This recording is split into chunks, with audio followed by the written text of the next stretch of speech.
Bonjour tout le monde. Merci beaucoup d'être présent aujourd'hui pour cette Malte Academy. Déjà, on va faire un petit test technique au démarrage. Est-ce que vous m'entendez bien? Et Diane, est-ce que tu peux dire quelques mots? Est-ce que vous entendez bien Diane également? Vous pouvez écrire dans le chat. Bonjour à tous, ravie de vous accueillir. Super. Vous voyez bien aussi mon écran?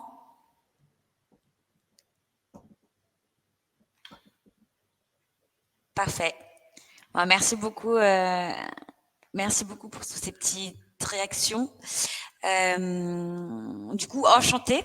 Je suis Chloé, je travaille dans l'équipe community chez Malte et puis j'aide à la coordination des Malte Academy.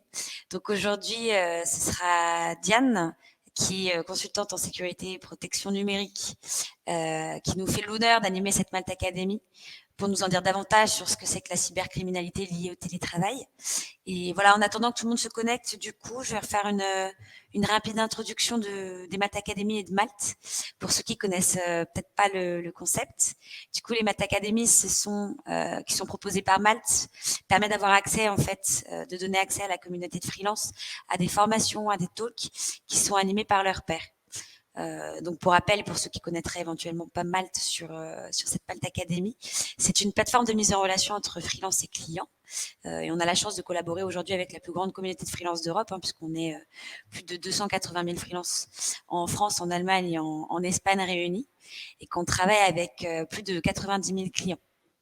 Voilà, donc si vous êtes freelance, que vous connaissiez pas Malte à la base, vous pouvez trouver de nouvelles opportunités sur la plateforme et vous épanouir grâce à notre communauté et aux différents partenariats qu'on vous propose. Si vous avez des questions, éventuellement, il y aura un petit temps à la fin, dans les 3 à 5 dernières minutes, auxquelles je pourrai y répondre. Mais là, du coup, je vais laisser la parole à Diane. Et puis, n'hésitez pas à poser vos questions pendant la conférence, si vous en avez dans l'onglet questions, qui est juste à côté de l'onglet chat, et à converser dans l'onglet chat si besoin. Voilà. Bonne Malte Academy à tout le monde. Diane, je te laisse la main. Je prends la main, en effet. Alors, je vais partager mon écran pour qu'on ait notre petite présentation.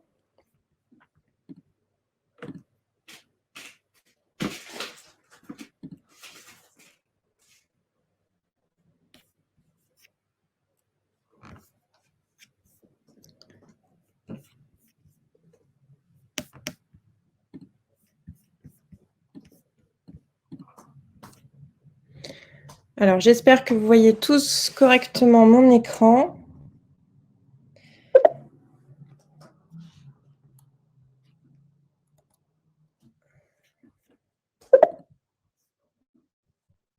Super. Bon, génial. Alors, je suis désolée, je ne peux pas voir et votre message et ma présentation en entier, mais j'entends vos bips, donc je ferai quelques petits swaps sur la présentation.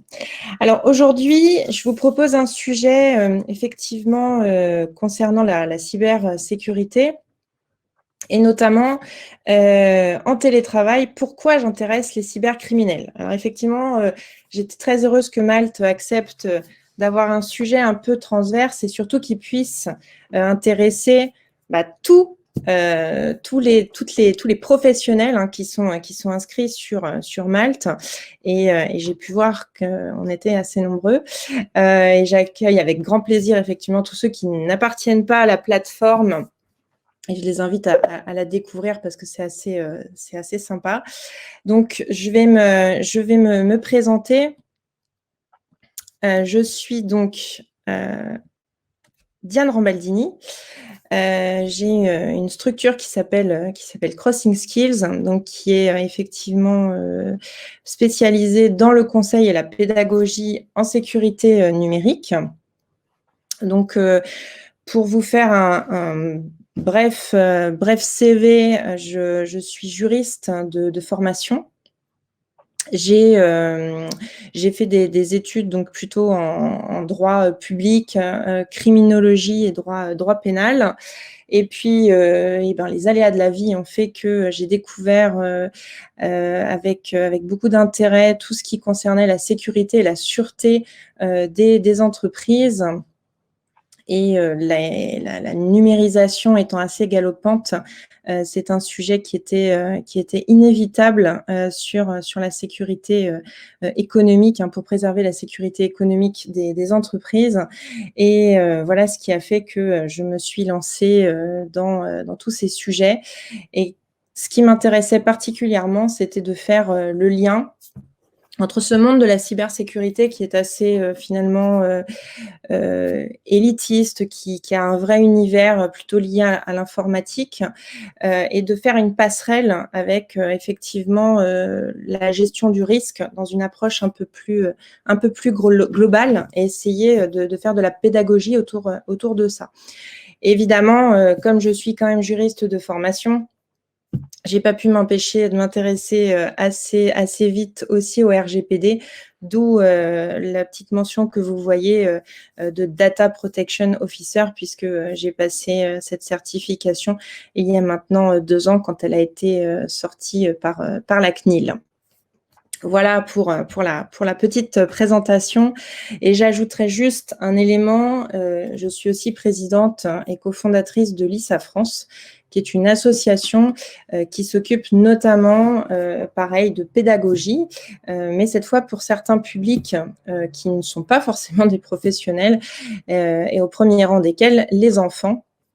Et nous avons fait notamment un petit cahier de vacances qui s'appelle les As du Web. Et si ça vous intéresserait, je partagerai le lien. N'hésitez pas à me dire ça à la fin de la présentation. Alors, on va effectivement déjà circonscrire le périmètre du webinaire. Je vais vous dire de quoi ça parle et à qui ça ne parle pas. Pourquoi j'intéresse les cybercriminels, hein, c'était ma question de départ. On verra aussi pourquoi finalement on va vers une menace assez grandissante. Et ce qui va vous intéresser tout particulièrement, c'est comment évidemment y faire face. Alors, de quoi et à qui parle le webinaire, mais de quoi ne parle-t-il pas? Et à qui ne parle-t-il pas? Si on a fait effectivement ce webinaire, c'était pour faire une présentation vraiment dédiée aux freelances, des gens à leur compte, donc plutôt des petites entreprises. Évidemment, je ne parle pas aux freelances qui traitent de dossiers classifiés, qui ont des habilitations confidentielles défense, secret défense, parce que là, ils ont des environnements de travail un peu spécifiques où ils vont travailler du moins chez leurs clients. Mais là, je parle surtout de ceux qui travaillent chez eux, à domicile ou éventuellement en espace de coworking, hein, et donc qui ont généralement leurs outils, hein, leur ordinateur, leur téléphone, dont ils se servent en plus généralement pour leurs usages personnels, mais aussi leurs usages professionnels. Et Dieu sait qu'on est beaucoup dans ce cas-là. Alors, il ne parle un peu moins, effectivement, il ne parle pas aux employeurs, hein. Je ne vais pas vous exprimer des conseils pour comment effectivement paramétrer les infrastructures de votre grande entreprise. Ça n'aurait pas de sens. Et puis, ça a encore moins de sens sur le télétravail et sur ce qu'on a connu avec la crise sanitaire, puisque toutes ces grandes organisations avaient déjà mis en place des infrastructures dédiées au télétravail, hein. C'était pas nouveau, on n'a pas attendu la Covid pour ça. Donc que ce soit des authentifications fortes, que ce soit effectivement aussi des VPN d'entreprise. Donc évidemment, ça, vous avez d'ailleurs eu une très bonne présentation au FIC, hein, au Forum international de la cybersécurité là-dessus, une table ronde assez intéressante que vous pouvez revoir justement sur leur chaîne YouTube. Donc là, non, je parle effectivement beaucoup plus donc aux freelances, peut-être aussi un peu moins aux salariés de ces grandes entreprises, quoique il y a quand même des comportements, qu'on soit salarié ou qu'on soit à son compte, qui partent exactement de la même logique, hein. Ne pas laisser, par exemple, ses enfants faire joujou avec son téléphone ou son ordinateur, qu'on soit freelance ou qu'on soit salarié d'une grande structure très sécurisée. eh bien, ça peut avoir des conséquences fâcheuses dans un cas ou dans un autre. Donc, voilà, on va essayer effectivement plus de parler des bonnes pratiques qu'on peut avoir quand on travaille surtout avec son matériel et qu'on est donc plutôt une petite entreprise ou freelance. Alors, moi, j'ai une première question à vous poser. C'est est-ce que vous avez une idée de ce que vous valez, ou du moins de ce que valent vos données, et notamment sur le dark web. Est-ce que peut vous inspirer effectivement les actifs que vous avez sur la slide et les sommes que vous avez en face? Parce qu'il se trouve que, j'ai vu quelques experts de cybersécurité qui suivent le webinaire, donc eux ne seront évidemment pas surpris, mais ils partageront certainement mon constat. Mais souvent, on entend ah, mais moi, j'ai ma petite entreprise, je vois pas pourquoi j'intéresserais un cybercriminel. C'est pas ma structure qui pourrait l'intéresser, c'est pas forcément les données que je traite qui peuvent l'intéresser. Si j'étais eux, j'attaquerais plutôt des grosses structures, mais certainement pas moi. Alors, c'est un peu pour effectivement désamorcer cette idée reçue que je vous présente ce que vous pouvez effectivement coûter sur le dark web. Alors, compte bancaire, carte bancaire, donc le numéro de la carte bancaire, plus un nom du propriétaire, évidemment, son téléphone et son email. Eh bien, sachez que c'est entre 12 et 20 $ selon le solde du compte. Un compte Twitter piraté, c'est 50 $. Les identifiants d'accès à un compte bancaire, 35 $. Et enfin, jackpot sur le compte Gmail piraté, qui est à 155 $. Donc, vous voyez que même sur des choses telles que des cartes bancaires, des identifiants ou des comptes, pouvoir effectivement se loguer sur un compte Twitter ou Gmail, eh bien même ça rapporte effectivement pas mal d'argent au marché de la cybercriminalité. Donc, il faut se débarrasser vraiment, c'est important, de cette idée reçue selon laquelle on n'intéresse pas un cybercriminel. Non, tout le monde intéresse le cybercriminel, et surtout dans ce qu'on appelle une attaque de masse. C'est-à-dire que quand vous touchez beaucoup de pigeons, excusez-moi pour l'expression, mais c'est un peu ça, eh bien forcément, vous gagnez tout autant. Donc, un autre chiffre important est celui-là. Donc, c'est une étude qui a été faite par l'entreprise CrowdStrike en 2020. 52% des personnes interrogées déclarent que leur employeur ne leur a pas donné de formation supplémentaire contre les cybermenaces lorsqu'ils étaient à la maison. Vous aurez bien compris effectivement qu'on parlait du premier confinement. Et le chiffre important, c'est 70% dans les PME. Alors, on peut bien imaginer effectivement que nous, en tant que freelance, ou quand on est dans une très petite entreprise, eh bien, ce chiffre est certainement encore plus important. Alors, vous me direz, est-ce que vraiment c'est important de ne pas avoir eu de formation supplémentaire? La question est la suivante, en ont-ils seulement suivi une seule?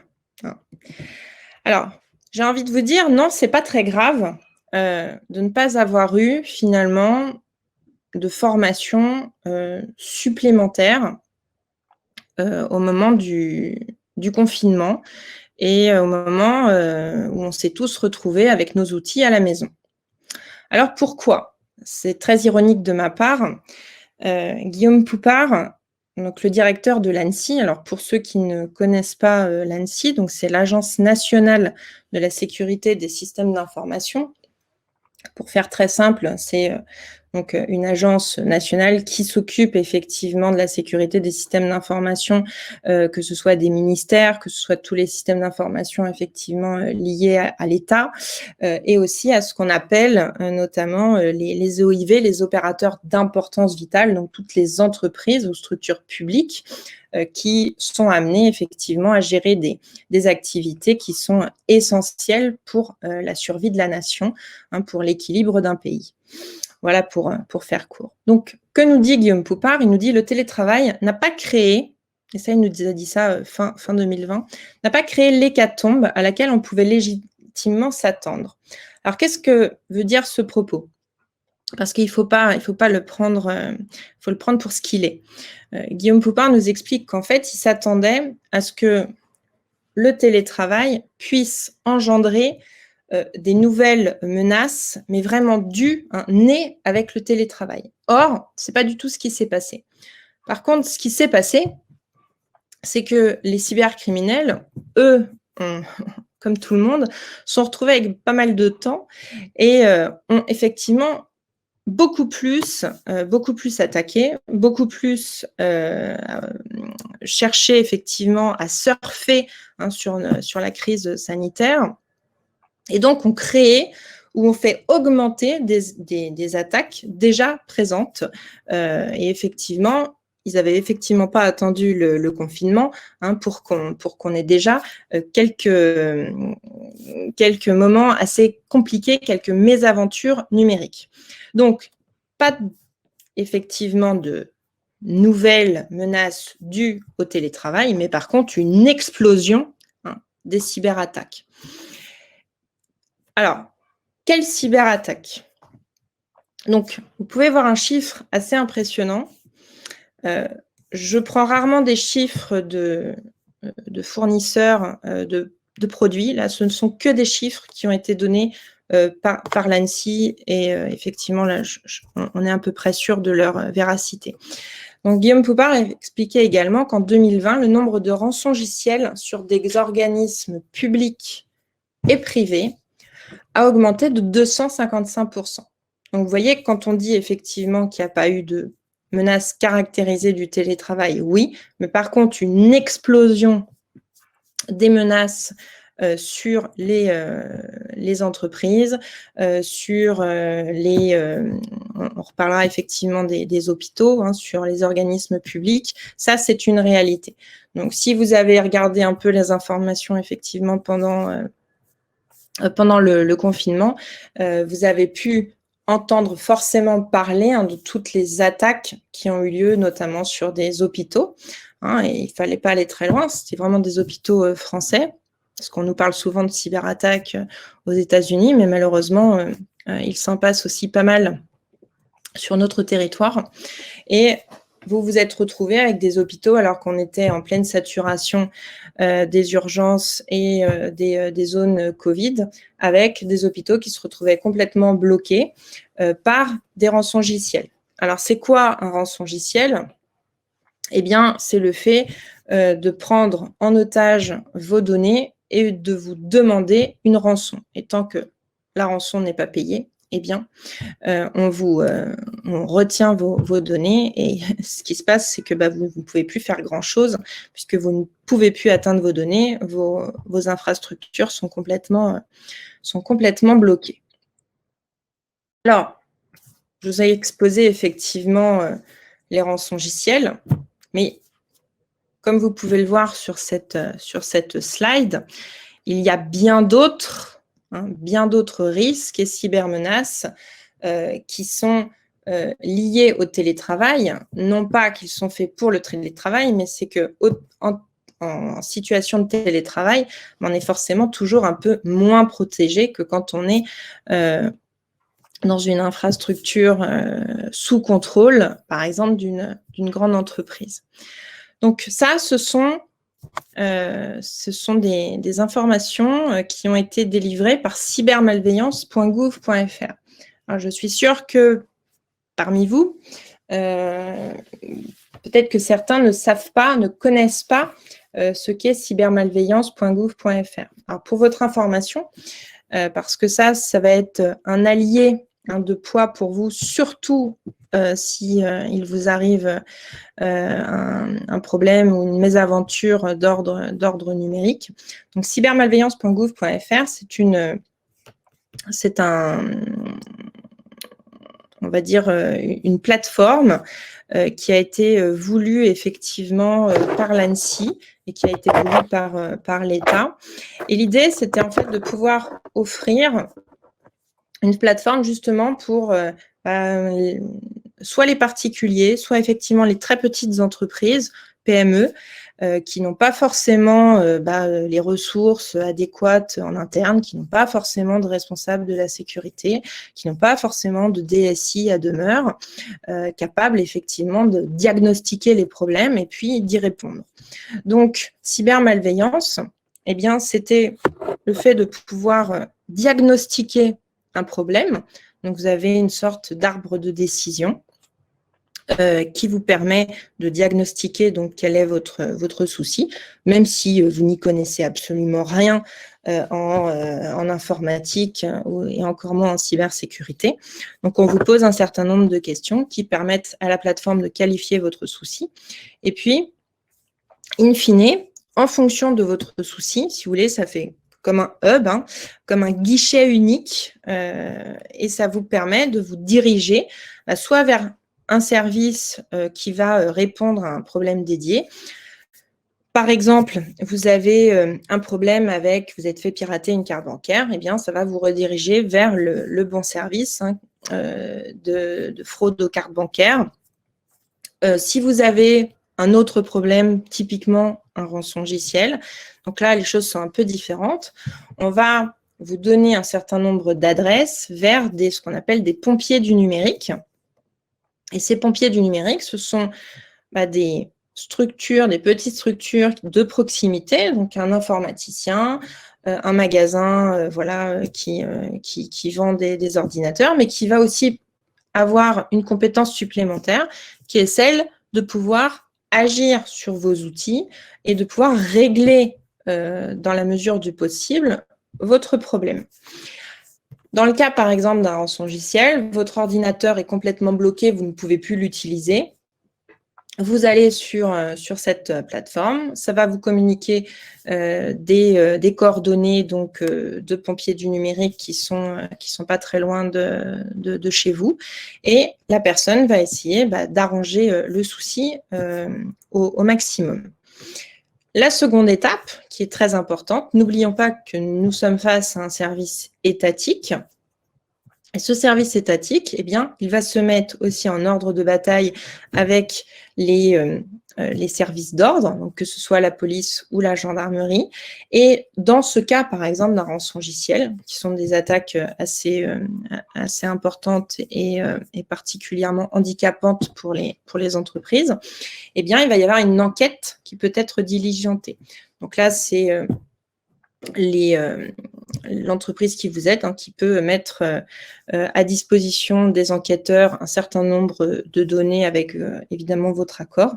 Et puis, surtout si vous perdez beaucoup de données, si vous n'avez pas de sauvegarde, on va d'ailleurs y revenir, voilà, vous pouvez avoir une enquête qui du coup prend le relais de ce souci. Donc voilà pour vous présenter cybermalveillance.gouv.fr, que je vous invite vraiment à découvrir. Si vous avez 2-3 minutes, allez voir cette plateforme. Et puis, vous verrez aussi qu'ils offrent une page avec énormément de ressources. Ils ont travaillé sur beaucoup de ressources intéressantes dont vous pouvez prendre connaissance, des choses très, très pratico-pratiques pour que vous puissiez, même si vous n'y connaissez rien, essayer de monter un peu en compétence et échapper à certaines attaques qu'on peut tout à fait écarter avec quelques bonnes pratiques. Donc, le rançongiciel. Alors, attendez, j'entends un clic. Peut-être que quelqu'un a une question.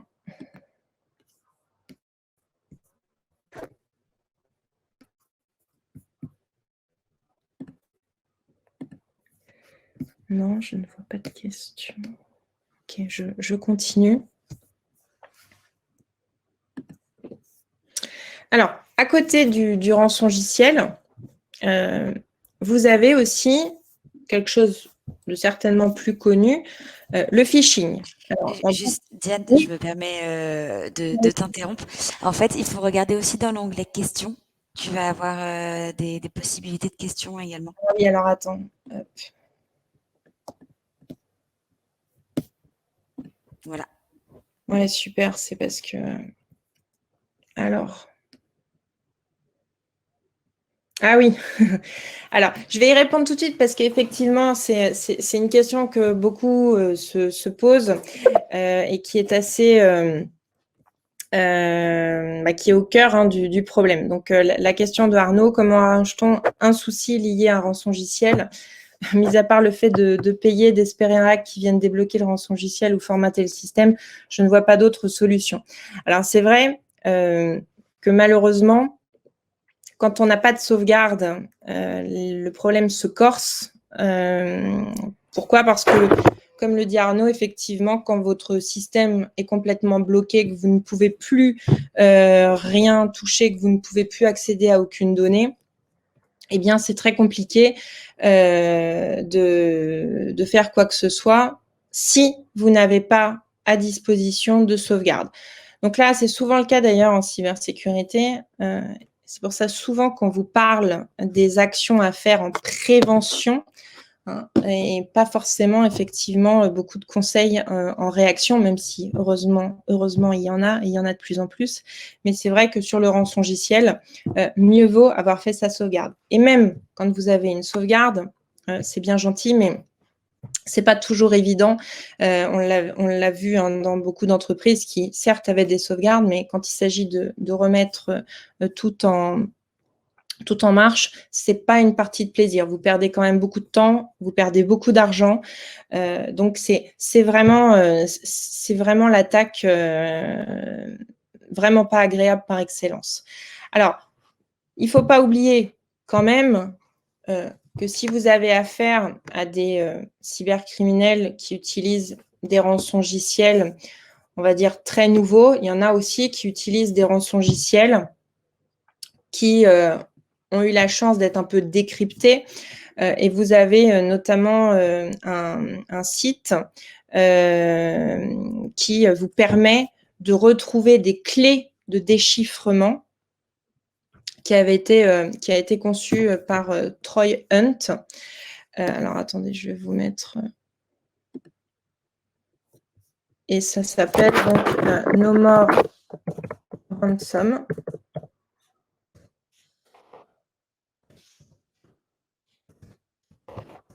Voilà. Alors, No More Ransom, c'est un site qui a été fait, donc réalisé par cet expert. Et on va dire c'est un des seuls sites qui vraiment est fiable. Pourquoi ? Parce que Troy Hunt a créé ce site il y a déjà un certain nombre d'années. Je ne sais plus la date, mais ça fait quand même un bon paquet d'années qu'il fait ça et qu'il passait un peu à la moulinette donc les codes de chiffrement de ces rançongiciels et qu'il met à disposition des clés. Alors, si vous avez la chance, par exemple, de tomber sur un rançongiciel qui est déjà connu et dont la clé est connue, vous avez un peu de chance effectivement de récupérer vos données. Alors, après, un autre élément que nous donne Arnaud est important, c'est mis à part le fait de payer. Alors, on a vu, on ne va pas se le cacher, on a vu beaucoup d'entreprises payer effectivement les rançons. On a vu qu'au début, ça valait peut-être le coup. On avait effectivement un rétablissement de son système, on récupérait ses données. Malheureusement, il faut être honnête, on est tombé aussi sur des cybercriminels beaucoup moins fers et beaucoup moins sympas qui, quelle que soit la décision que vous preniez, et à commencer par celle de payer, ne vous rendaient jamais vos données. Donc, on va dire que les messages, par exemple, de Guillaume Poupard à l'ANSSI sont assez clairs. Il recommande vivement de ne pas payer. Pourquoi ? Parce qu'après, on rentre dans un espèce de cercle vicieux. Alors, c'est sûr que c'est plus facile à dire qu'à faire quand on n'a plus rien et qu'on se retrouve sur le bord du chemin avec ses yeux pour pleurer. La tentation est quand même grande de payer. Et vous avez même aussi des policiers ou des gendarmes qui parfois vous conseillent même de payer parce que ça va être un peu la seule option. Donc tout ça, il faut effectivement que ce soit...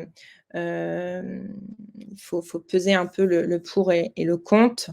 Mais c'est vrai que c'est quand même pas évident et qu'il y a une pression de plus en plus pour ne pas payer. Alors, je ne sais pas d'ailleurs si vous avez vu aussi ce qui s'est passé récemment dans le domaine des assurances.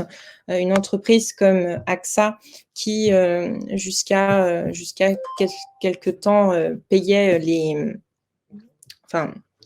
vous conseillait et assurait en fait le paiement des rançongiciels, finalement a retiré cette offre pour effectivement que on va dire que le conseil de ne pas payer soit un peu plus respecté parce qu'on rentre dans quelque chose d'un peu vicieux. Mais encore une fois, il faut regarder la situation, je pense, au cas par cas, essayer de faire un maximum pour retrouver ces données. Mais je pense que la meilleure action qu'on puisse faire, même si on n'est jamais à l'abri, c'est quand même d'assurer vivement ces sauvegardes. Et au-delà de les assurer, c'est surtout de les tester régulièrement pour... alors attendez, excusez-moi, je vous ai dit une bêtise. J'ai mélangé de site. No More Ransom, c'est pas Troy Hunt, hein, ça c'est Have I Been Pwned. Excusez-moi, je me suis trompée. Mais voilà, c'est le bon site. Par contre, No More Ransom, c'est ce site-là qu'il faut aller voir. Voilà ce que je peux vous dire effectivement sur les rançongiciels. Il n'y a pas de bonne solution, hein. La meilleure solution, c'est vraiment de faire ces sauvegardes et de les tester au maximum. S'il n'y a pas d'autres questions sur les rançongiciels, je vais reprendre le fil.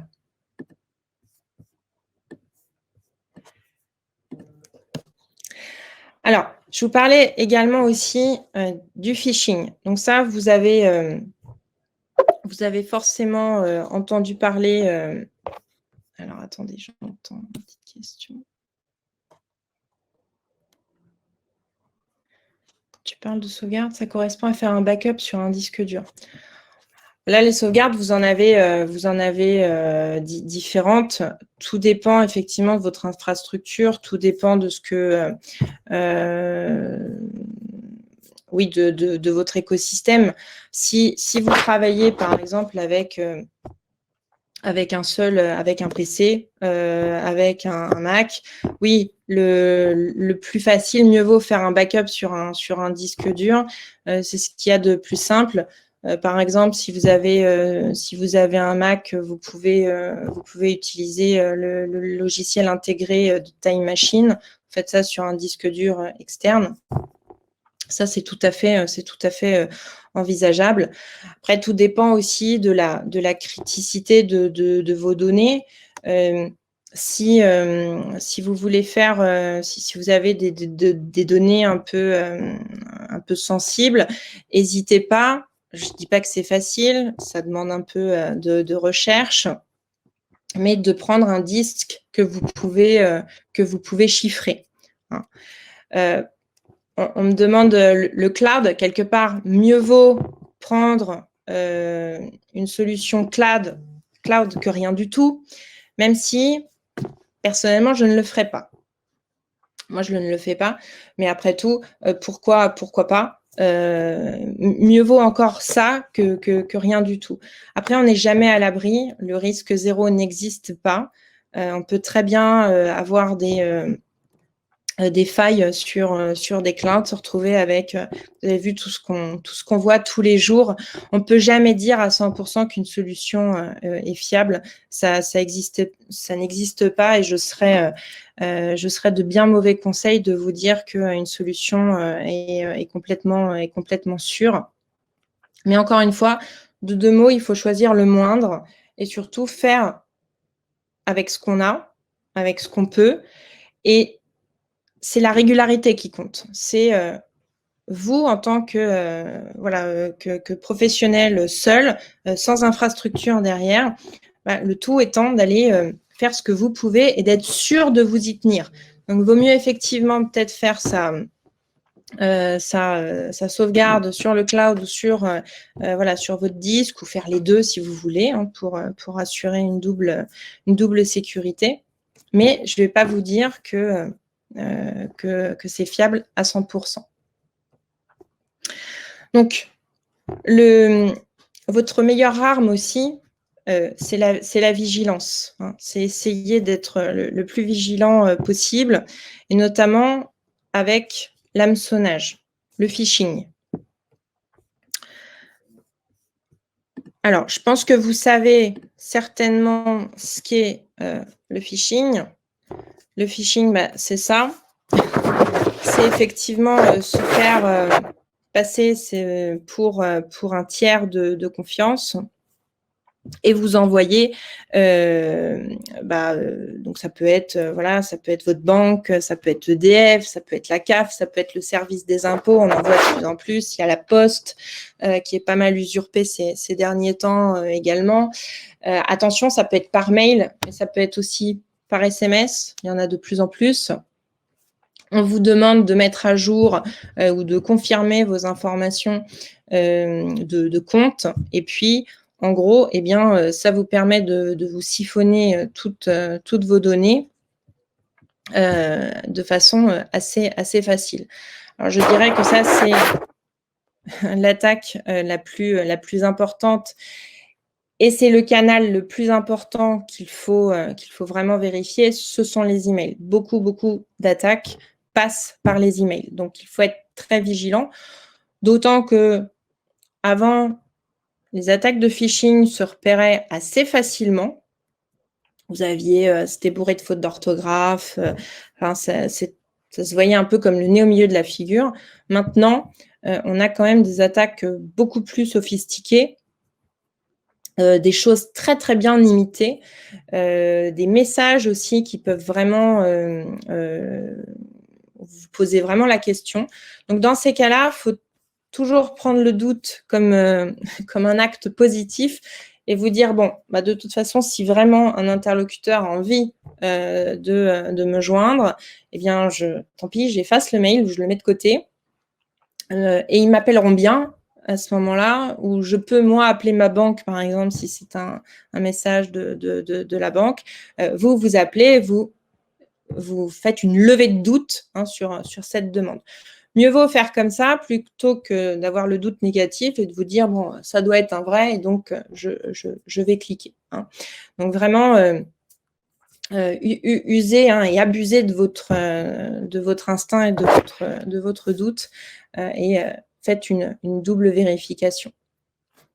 Dans le même ordre d'esprit, vous avez aussi une attaque, qu'on appelle, la fraude au président ou les faux ordres de virement, qui sont, là aussi, hein, il faut faire appel à sa vigilance, pour, éviter de subir ce genre d'attaque. Alors pour ceux qui ne connaissent pas la fraude au président, même si là pour le coup, c'est pas forcément une attaque qui est dédiée, aux freelances, hein, mais c'est, un cybercriminel qui se fait passer, ou pas cybercriminel d'ailleurs, parce que tout ne passe pas forcément par le numérique dans cette attaque, mais c'est ce qu'on appelle de l'ingénierie sociale, c'est on abuse la personne en se faisant passer pour le président d'une entreprise et on appelle le service, de comptabilité, ou de facturation, de paiement, peu importe le nom qu'il a dans l'entreprise et on demande sous couvert, de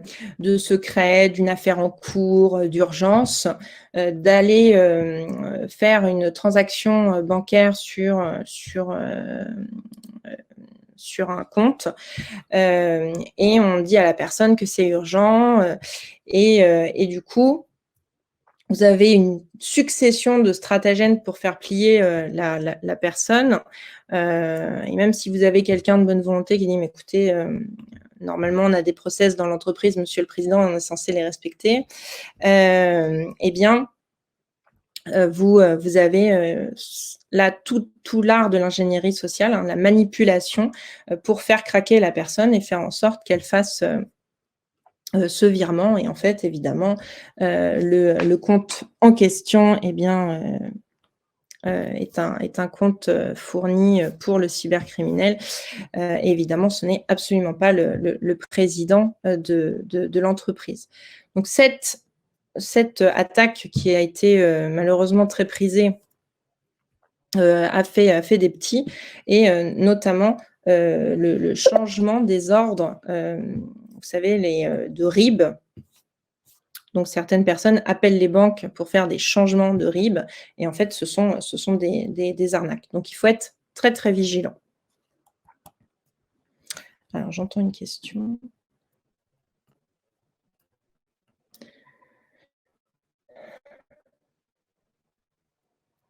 Alors, c'est une très bonne question, effectivement, de Clément. Malheureusement, on n'a pas trop le temps de passer en revue des arrestations qui ont eu lieu entre 2020 et 2021, mais c'est exactement comme ça qu'on a remonté des grosses structures de cybercriminalité, hein, des gros collectifs de cybercriminalité. On les a repérés comme ça, en remontant le fil de l'argent. Et c'est souvent comme ça qu'on peut remonter des groupes. Hein, et là, on a eu notamment en 2020 et 2021 des très beaux succès européens, et voire d'autres à l'échelle internationale, des très belles coopérations policières qui ont donné lieu à des arrestations et d'arrêt notamment de plateformes, et notamment de rançongiciels. Et c'est exactement comme ça, hein, c'est en remontant les mouvements financiers que la police a réussi à déloger tous ces cybercriminels. Alors, au-delà, effectivement, de ces quelques attaques, on ne peut pas tout passer en revue, hein, mais c'était pour vous présenter donc quelques attaques qui, là, peuvent tous nous toucher autant que nous sommes. Ça, oui, je ne vous l'ai pas montré tout à l'heure, mais c'est effectivement ce que vous pouvez retrouver quand vous êtes victime d'un rançongiciel. Ça, c'était WannaCry à l'époque. Donc, vous voyez, pour vous montrer qu'il y avait quand même quelques préoccupations de la part de la gendarmerie.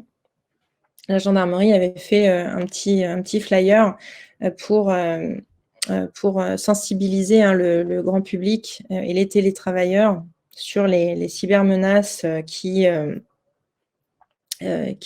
faisaient rage pendant le confinement. Donc ça, je vous le donnerai avec grand plaisir.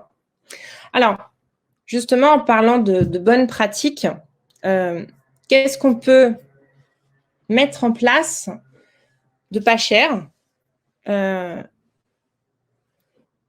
d'efficace pour se protéger quand on est chez soi, quand on utilise son ordinateur, ses outils? Eh bien, je vous ai trouvé un petit acronyme, donc GCCAP. GCCAP. Donc, quelques bonnes pratiques. Déjà, la première bonne pratique, c'est la mise à jour. La mise à jour logicielle et applicative, que ce soit sur vos ordinateurs, ou bien, ne pas l'oublier, votre téléphone, votre smartphone. Parce que ça, on l'utilise beaucoup, mais souvent, on constate que c'est l'outil le moins sécurisé. Alors, je ne dis pas que c'est toujours facile, mais vous avez aujourd'hui, par exemple, des paramétrages assez faciles à faire, de mise à jour automatique de vos applications. Ça fonctionne beaucoup par application, donc c'est bien d'automatiser les mises à jour pour ne pas l'oublier. Ou alors de vous faire un petit planning et de vous dire, par exemple, tous les dimanches matins, je regarde mon Apple Store, je regarde mon Android Market et je regarde ce qui nécessite une mise à jour et je les enclenche pour assez régulièrement pour tout mettre à jour. Donc ça, c'est effectivement une chose importante et c'est pareil alors pourquoi je vous dis ça?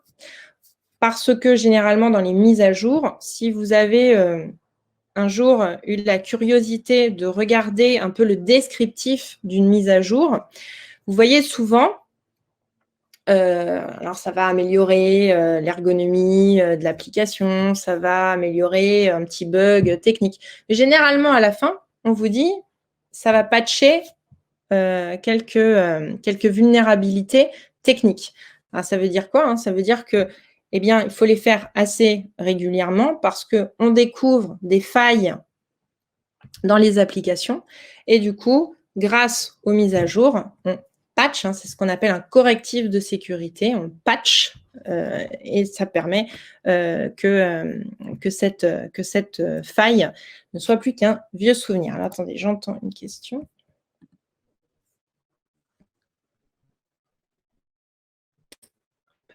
Être attaqué par un logiciel sur un smartphone. Peut-on être attaqué par un rançongiciel sur un smartphone? C'est une bonne question. J'en ai pas eu connaissance. Mais je vois pas pourquoi. Je ne vois pas pourquoi non. Oui. La réponse est oui. Je ne vois pas pourquoi ça ne serait pas possible, bien au contraire.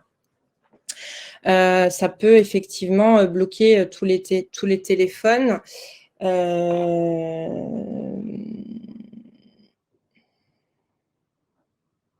J'ai pas de cas qui me viennent en tête où ça a commencé sur un smartphone.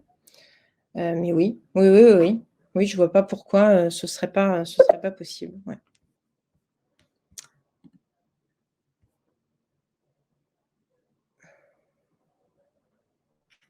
Ah voilà, top.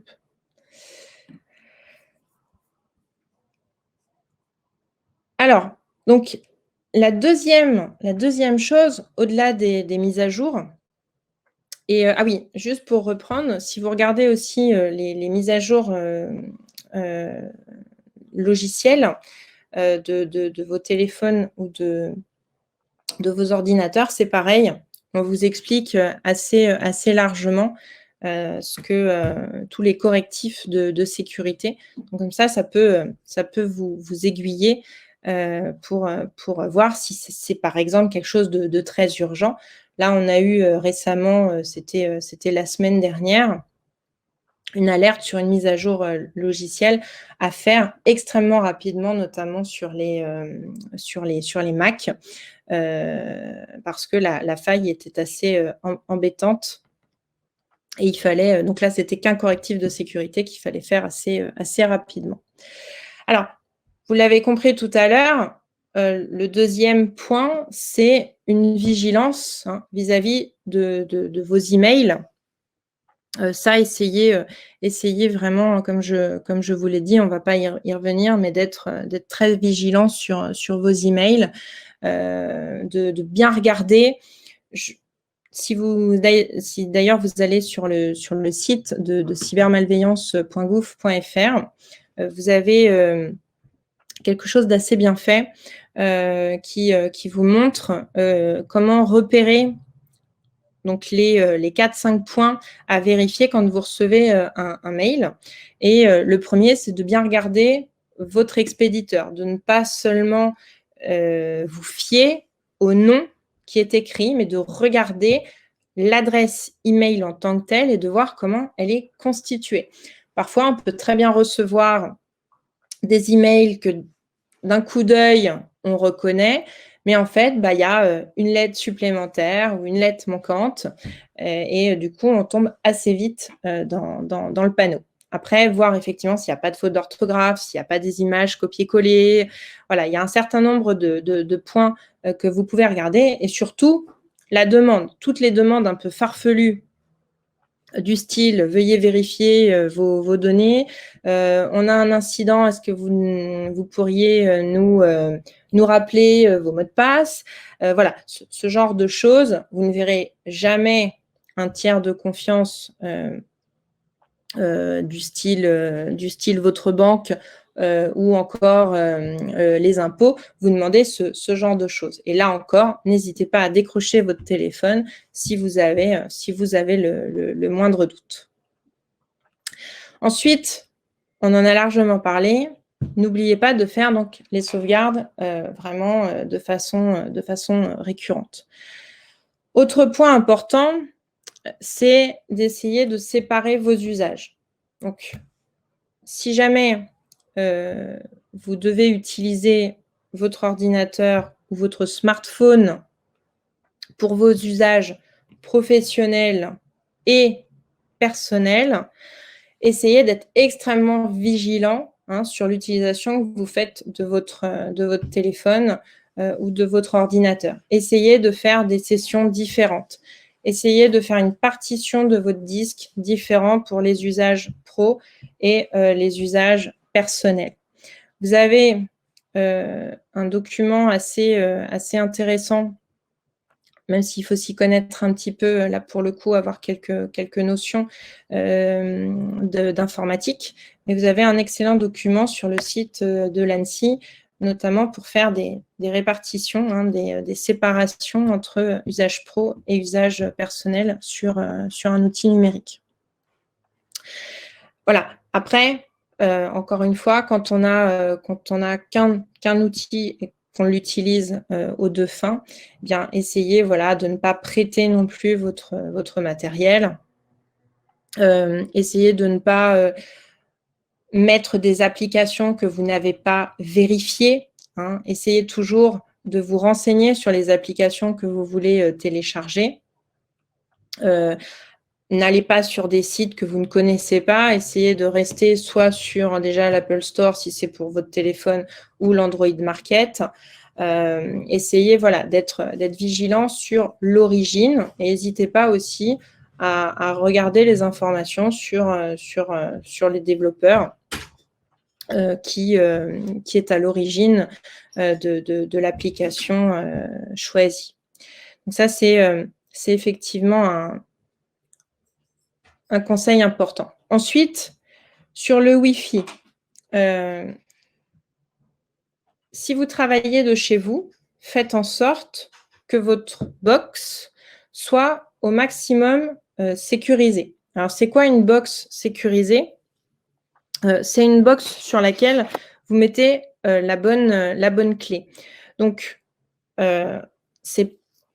évidemment, ça manque effectivement d'homogénéisation sur toutes les... Alors, attendez, j'ai entendu.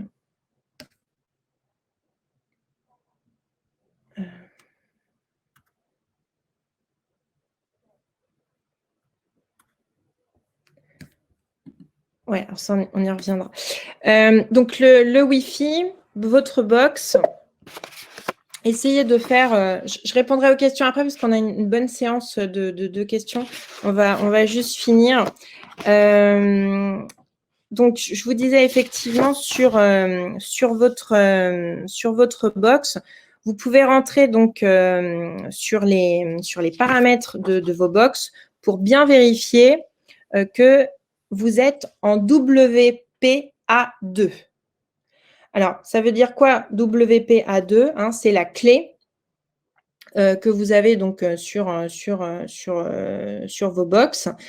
Vous avez plusieurs options et il y en a des plus ou moins sécurisées. Ça va de la WEP, WEP, à la WPA2. Donc, il faut aller vers du WPA2. Et essayez aussi, c'est tout bête, mais de ne pas partager votre connexion avec 36 000 personnes qui viennent une fois chez vous, que vous ne connaissez pas, ou que vous voyez une fois de temps en temps. Si c'est pour une soirée et que tout le monde veut se connecter à votre Wi-Fi, après tout, vous ne savez pas forcément qui sont les copains des copains. Donc ça, soyez vigilants, surtout si c'est effectivement une infrastructure que vous utilisez pour vos usages professionnels. Hein. Autre chose, en parlant du Wi-Fi, il est bien évident que quand vous voyagez, si vous attendez quelqu'un à la gare, si vous allez à l'hôtel, souvent on vous propose du Wi-Fi gratuit et ce qu'on appelle du Wi-Fi public. Alors, attention vraiment avec le Wi-Fi public. Parce que ça veut dire quoi? Ça veut dire que quand il y a un mot de passe, généralement à l'hôtel, je ne sais pas si vous avez déjà fait l'expérience, certainement, mais on vous donne un mot de passe qui va être le même pour tout le monde. Et même si ce n'est pas le même pour toutes les chambres, il est facilement devinable. Hein. Si c'est le nom de l'hôtel plus le numéro de la chambre, il ne faut pas être sorti de Saint-Cyr pour craquer effectivement le mot de passe du Wi-Fi. Donc, soyez extrêmement vigilants à ça. Qu'on ait besoin du Wi-Fi pour regarder un truc, vous pouvez effectivement vous en servir, mais ne laissez pas, par exemple, toute la nuit, votre téléphone ou votre ordinateur branché en permanence sur le Wi-Fi. Et ne l'utilisez qu'en cas vraiment de nécessité absolue. Sinon, restez sur votre 4G sur votre téléphone ou partagez votre connexion. Maintenant, on a tous, avec effectivement nos smartphones, possibilité de partager la connexion 4G. Là, mieux vaut effectivement utiliser cette option-là. Autre point, vous pouvez aussi chiffrer vos ordinateurs. Alors, moi, par exemple, quand je voyage, je prends effectivement mon Mac avec moi, mais par contre, il n'y a aucune donnée dessus. Hein, je mets ça sur un disque à côté, chiffré, parce que vous avez certains pays qui, malheureusement, quand vous passez les douanes, sont susceptibles de regarder vos outils numériques et on ne sait pas trop ce qu'ils peuvent faire avec, puisque malheureusement, on peut très bien copier un disque assez facilement. Donc, quand vous voyagez léger. Hein, soit vous prenez effectivement votre outil, mais vous en dégagez toutes les données. C'est une boîte vide. Vous avez les quelques dossiers dont vous avez besoin, ou vous baladez avec une clé. Bon, même si j'aime pas trop les clés USB, mais si elle est sécurisée, que vous y faites attention, que vous ne la mettez pas n'importe où, que c'est vraiment pour votre usage. Voilà, vous pouvez faire ça aussi, la mettre dans votre valise. Et puis là, c'est quand même beaucoup plus secure, beaucoup plus protégeant pour vos données. Donc, vous pouvez aussi chiffrer votre disque. Hein. On vous permet, quand vous paramétrez votre ordinateur, alors ça ne se fait pas encore sur les téléphones, mais vous pouvez très bien chiffrer vos données. Donc ça, c'est tout à fait possible. Donc, si vous travaillez sur des choses un peu Alors, comment chiffrer son disque dur et autres? Alors, je vous disais, il faut chercher un peu, parce que si vous allez chez Darty ou à la Fnac et que vous demandez un disque dur avec possibilité de chiffrement, du moins quand on n'y connaît rien, c'est effectivement ce qu'il faut faire pour avoir une procédure induite dans le disque. Il faut chercher un peu, ça se trouve sur Amazon ou plutôt en ligne. Ils n'ont pas forcément ça en magasin, mais il faut bien préciser que vous cherchez un disque dur avec option de chiffrement. Et là, à ce moment-là, c'est assez facile, à faire. Sur un ordinateur, alors je m'y connais plus effectivement en environnement Mac, mais vous avez, je ne sais plus le nom, mais je crois qu'il y a exactement la même chose maintenant sur les PC. Sur Mac, c'est l'option Time Machine. 5 volt. Time Machine, c'est la sauvegarde. C'est 5 volt. Alors, attendez, je vais vous écrire.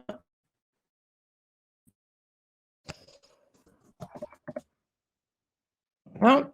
Donc, ça, quand vous allez dans les paramètres de l'ordinateur, on vous propose donc le chiffrement de votre disque avec cette option-là. c'est assez automatique. La seule chose qu'il ne faut pas perdre, c'est la clé, hein, parce que si jamais vous ne vous souvenez plus du mot de passe de session de votre ordinateur, eh bien, vous vous retrouvez un peu coincé parce que l'ordinateur ne peut pas déchiffrer vos données. Donc, le système vous donne une clé donc à ranger précautionneusement, à bien la garder et ne surtout pas la perdre en cas de pépin. Donc, le dernier point, c'est évidemment d'avoir un antivirus à jour. Hein. N'oubliez pas vos antivirus. Et là, je serais tentée de vous dire que vous ayez un PC ou un Mac. Hein, c'est quand même bien d'avoir un antivirus. Vous avez, parce que je sens que la question va arriver, vous avez aussi des antivirus maintenant sur l'environnement smartphone. Hein, c'est possible, il n'y en a pas full, mais ça existe. Vous avez notamment E7, je crois, qui en propose. Et évidemment, le dernier point, c'est vos mots de passe. Pourquoi? Parce que généralement, tout part de là. Hein, c'est pour ça que je l'ai laissé en dernier. C'est les mots de passe. Faites en sorte qu'ils soient un maximum renforcés.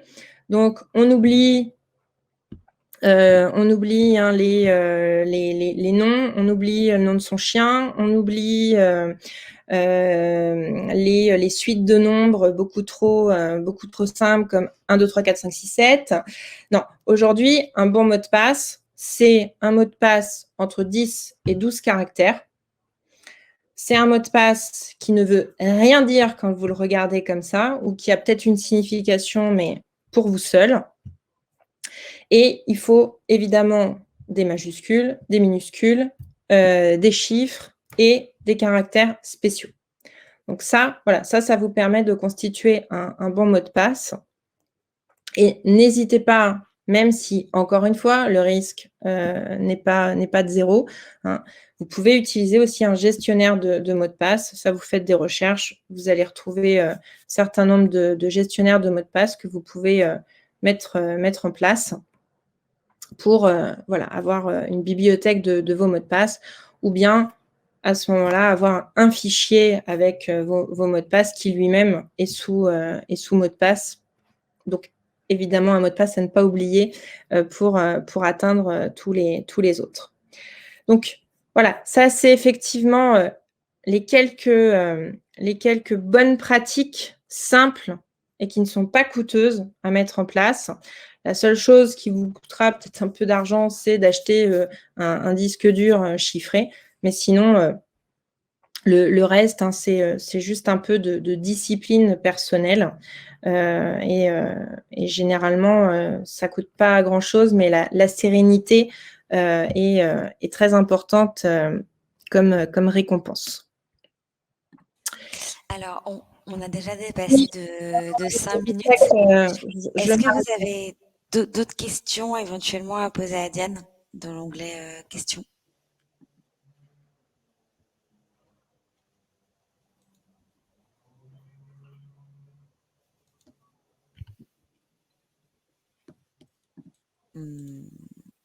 Alors, je ne vois pas de questions.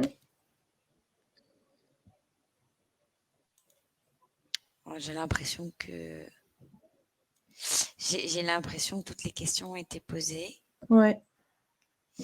Du coup, je te laisse. Tu me disais que tu avais presque terminé de parler. Du coup, je te laisse conclure et puis après, je reprendrai la main. Ok. Alors, j'ai juste effectivement toujours dans l'esprit de vous former un peu seul. Là, c'est vous pourrez les retrouver si vous voulez. Je vous mettrai à disposition la présentation avec grand plaisir. C'était vous parler de ça essentiellement. C'est le MOOC de l'ANSSI, donc l'agence dont je vous parlais tout à l'heure. Donc, c'est une formation en ligne, donc sur la sécurité numérique, là qui est accessible vraiment au plus grand nombre, et c'est vraiment un MOOC à suivre, et ça vous permet un peu de gagner en maturité.